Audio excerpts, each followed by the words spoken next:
Okay, so very recently, on 16th of January 2026, something absolutely wild happened at a college in Bangalore. Some senior students attacked some junior students and the college admin head with iron rods and stones. Three students have been arrested in the matter. This is just one of such incidents. In University of Rajasthan, students were lathi charged by the police for protesting against unfair exam marks and inflated revaluation fees. In Delhi, the student was suspended, which led to a tragedy due to the student's mental health spiral. In this video, I break down for you key legal tools that you have at your disposal, which can help you protect your rights, fight injustice, and hold your institutions accountable. Let's go.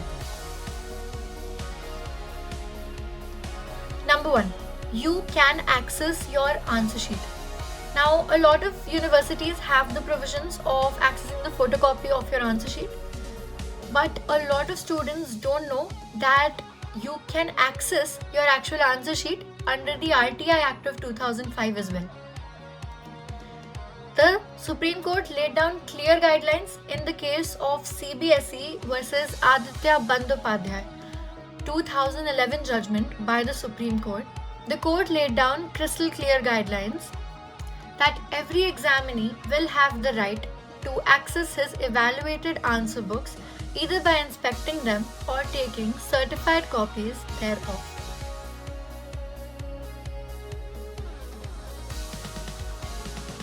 So, this is under the Right to Information Act of 2005.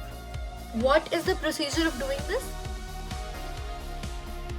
Here, you file an RTI application with your university or board. Second, you pay a nominal fee, only ₹2 per page for a photocopy. The Central Information Commission set this limit in 2018 to prevent universities from charging ₹500 or 1000. And thirdly, you have the right to inspect your answer sheet on campus within 20 minutes. Bring the question paper to verify the marking. The Central Information Commission has ruled that charging an unreasonable fee for accessing academic information amounts to a violation of the RTI Act. Secondly, once you receive your marks, you find them to be lower than you expected, you have a right to seek a re-evaluation. Another very important right is right to due process in disciplinary actions. This is very crucial for all college students. While taking a disciplinary action, the college cannot randomly suspend or expel a student.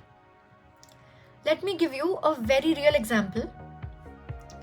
In November 2025, a principal and 3 teachers in Delhi allegedly harassed a student so severely that the student died by suicide. The student was told just 10 days before pre-board exams that he would be thrown out of school. No formal hearing, no due process, just threats.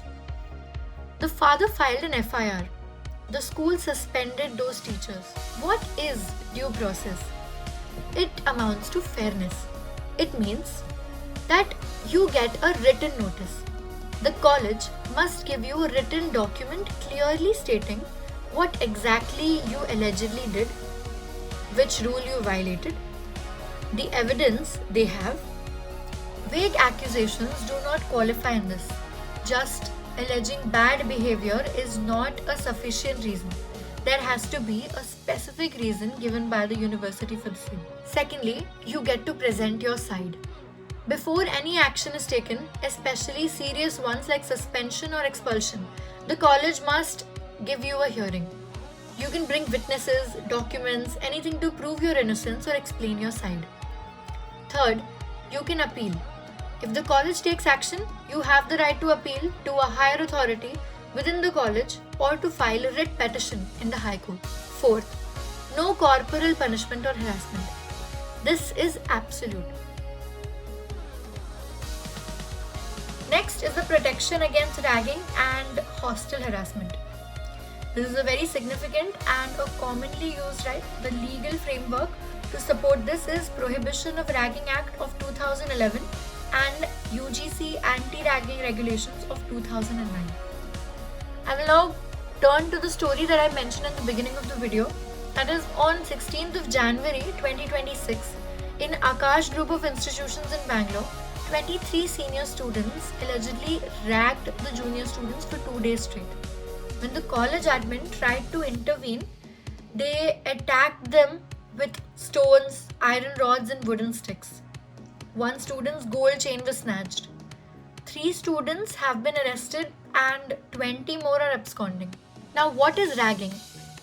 Ragging includes verbal abuse, insults or threats, physical violence or endangerment, mental harassment designed to humiliate or break confidence, forced participation in any activity that causes physical or mental discomfort. Even online ragging, WhatsApp messages, social media posts are included in this definition. Now, if you are ragged, what are the rights available to you and what can you do? 1. You report it immediately.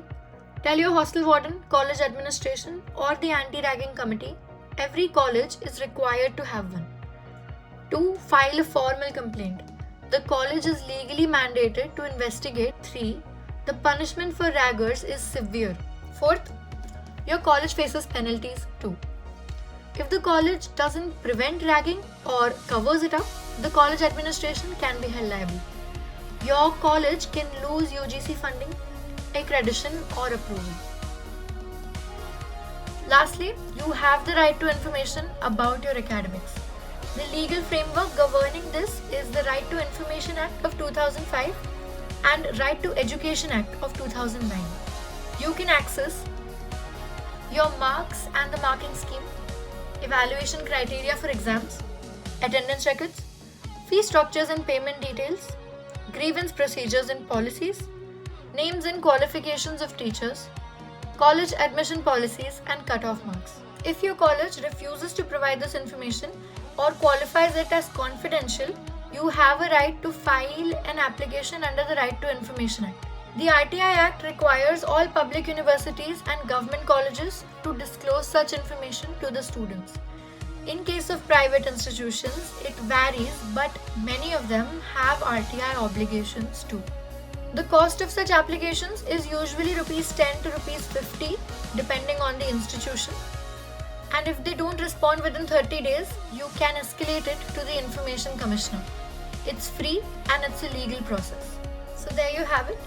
These are 5 rights which are very basic to any student, and while most of us know that these rights exist, we are not aware of the exact legal provisions governing them or providing for them, or how we can actually enforce them in practice. In the description box, I have linked the exact legal provisions and statutes that I have mentioned across the video and the points that I have made.